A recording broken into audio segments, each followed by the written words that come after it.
Olá, tudo bem com vocês? Eu estou gravando de casa, nesses dias esquisitos em que a gente teve que parar um pouco e ficar um tempo em casa por causa da violência que está acontecendo em todo o Rio Grande do Norte. A princípio, esse vídeo vai ser dedicado aos meninos e meninas do 6º ano, uma vez que nós estamos trabalhando com eles o que são documentos históricos e o que são fontes históricas. Mas nada impede que esse vídeo possa vir a ser utilizado depois em outras turmas, como por exemplo o 9º ano, né? Que nós vamos fazer todo um trabalho em iniciação científica para que a gente aprenda a lidar com documentos históricos, transformando eles em fontes. E na verdade é essa a nossa discussão de agora. Com os meninos do 6º ano, nós já vimos que qualquer coisa que foi produzida pelo ser humano, em qualquer tempo, pode ser utilizada pelo historiador como documento para ser estudado. Tudo bem? E desse documento o historiador vai retirar fatos, vai aplicar um estudo em cima dele, vai retirar fatos. Qualquer objeto, qualquer coisa que o ser humano fez pode virar documento nas mãos de um historiador.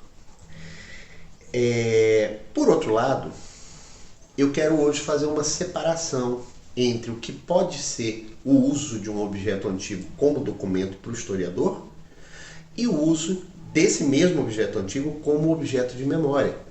Uma vez que alguns objetos mais antigos, ou a maioria dos objetos mais antigos, eles estão carregados de histórias que aconteceram com eles ao longo do tempo. Coisas que foram feitas em um outro tempo, que foram fabricadas em um outro tempo e que nesse tempo de quando ele foi fabricado até hoje foi utilizado, carrega camadas de história em torno deles. Nosso objetivo aqui é que a gente possa entender a diferença entre quando um objeto é um documento nas mãos de um historiador que vai aplicar um método em cima desse documento, vai retirar dele uma série de fatos e vai transformar aquele documento numa fonte. Isso é o trabalho do historiador. Mas também como que um objeto pode se tornar um objeto de memória, um objeto que para alguém pode relembrar acontecimentos, pode servir como um objeto que guarda memórias. Tudo bem? E aí, para poder fazer essa discussão com vocês, eu quero utilizar... Eu sei que daqui a pouco, no 6º ano, eu vou ver objetos que vocês vão trazer. Mas eu quero utilizar um objeto meu, um dos objetos mais antigos da minha casa, que é esse violão aqui. Tá? Você está vendo alguns violões aqui na parede, todos eles são violões modernos, violões com poucos anos, né, de fabricado, exceto esse aqui. Esse aqui, eu vou pegar ele. Esse violão é um violão com 50 anos de idade ou mais. Ele é mais velho do que eu. Ele é um violão que está na minha família já há muito tempo. E foi um violão que foi dado para mim, né, quando eu decidi que eu queria aprender a tocar violão. Esse violão, ele está na família faz anos, né? Ele foi fabricado provavelmente no final dos anos 70 ou no início dos anos 80. Aliás, ele pode ter sido fabricado até antes disso, certo? E é um instrumento de um outro tempo.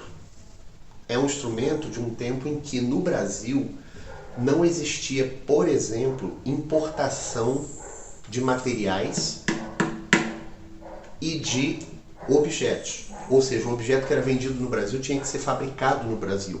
Se ele fosse importado da China, como hoje em dia a maioria das coisas são, ele seria muito caro e completamente inviável. Então, esse violão é um violão da marca Tonante, uma marca que não existe mais. Uma marca que naquela época era considerada uma marca ruim, uma marca de madeiras não nobres, né?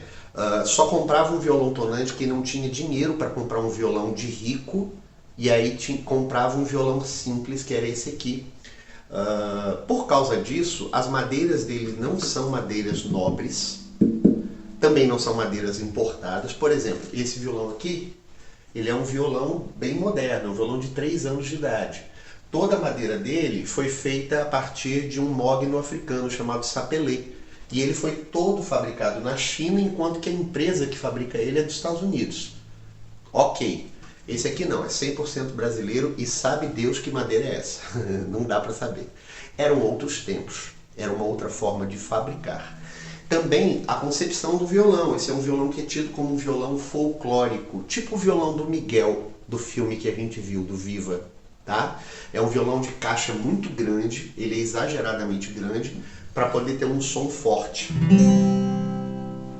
Também é um violão em que o braço dele é extremamente largo, para que esse braço com o tempo não empene, já que não existia naquela época a tecnologia que existe hoje do braço ser fininho, mas ter uma barra de metal reguladora dentro do braço.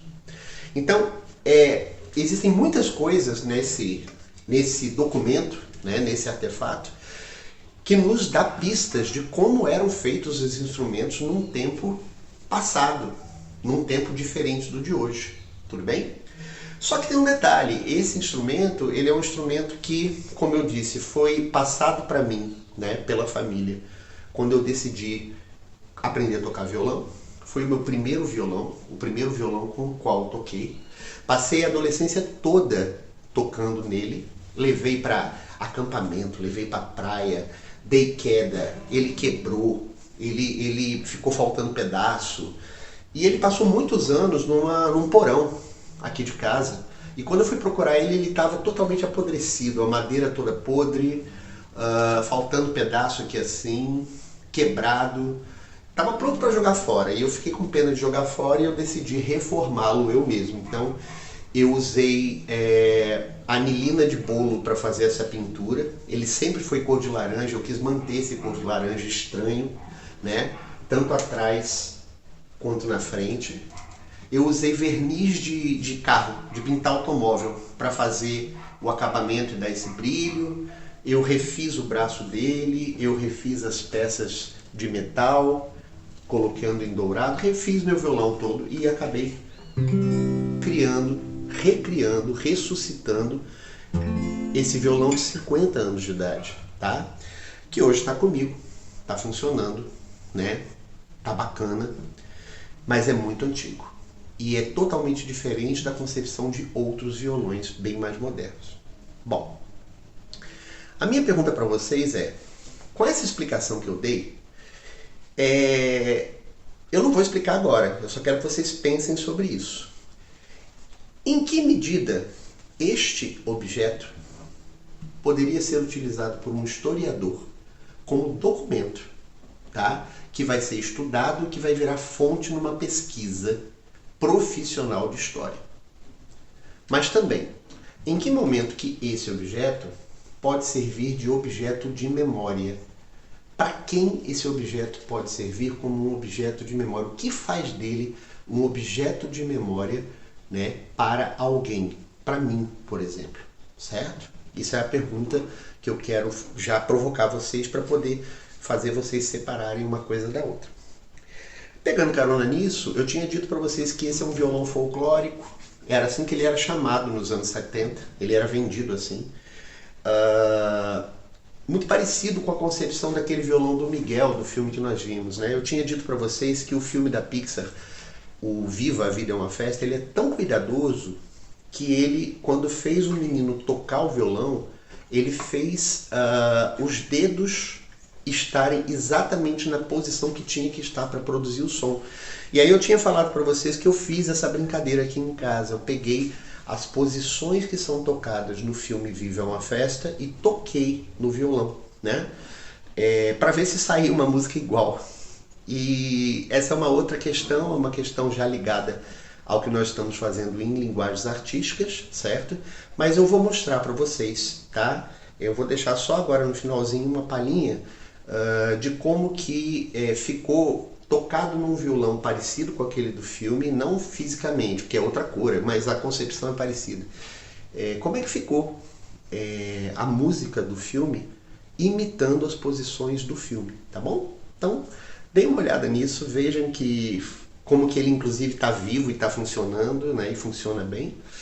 E depois vocês me dizem essa coisa aí do que vai, como é que isso aqui vira fonte, como é que isso aqui vira objeto de memória, tá certo? Vamos lá, vamos ver o vídeo.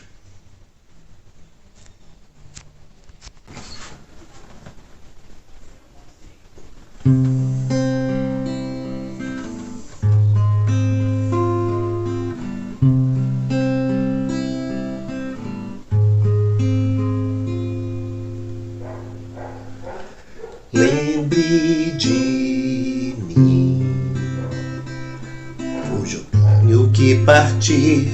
Lembre de mim, se esforce pra sorrir.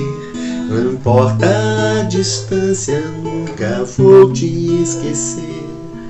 Cantando a nossa música, o amor só vai crescer. Lembre de mim, mesmo se o tempo passar, lembre de mim. Se um violão você escutar e ele com seu triste canto te acompanhará, e até que eu possa te abraçar,